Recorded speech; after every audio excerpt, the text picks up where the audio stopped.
జీవితాలను నాశనం చేసే మాదక ద్రవ్యాలకు యువత దూరంగా ఉండాలి. తెలంగాణ రాష్ట్రాన్ని డ్రగ్ వినియోగం లేని రాష్ట్రంగా మార్చడంలో అందరూ భాగస్వాములు కావాలి. గోదావరిఖని ఏసీపీ మడత రమేష్ విజ్ఞప్తి.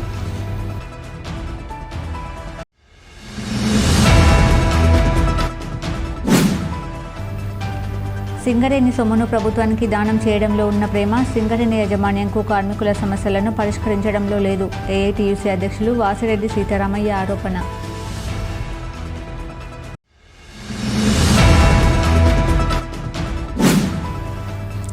ఎన్నికలు అంటేనే కాంగ్రెస్ ప్రభుత్వంకు భయం పుడుతుంది. రాష్ట్రంలో కాంగ్రెస్ పార్టీ గ్రాఫ్ జీరోకు పడిపోయింది.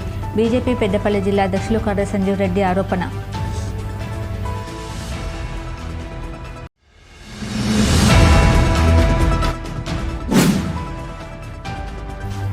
గోదావరిఖనిలో ఘనంగా లయన్స్ క్లబ్ ఆఫ్ గోదావరిఖని స్ఫూర్తి 14వ నూతన కార్యవర్గం ప్రమాణ స్వీకారం.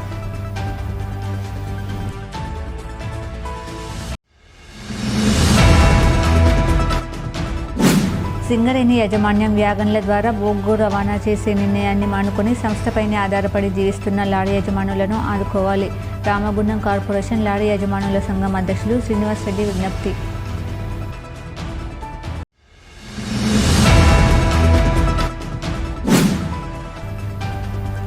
జూలై 9న దేశవ్యాప్త సమ్మెలో సింగరేణి కార్మికులు పాల్గొని జయప్రదం చేయాలి. జేఏసీ సంఘాల పిలుపు.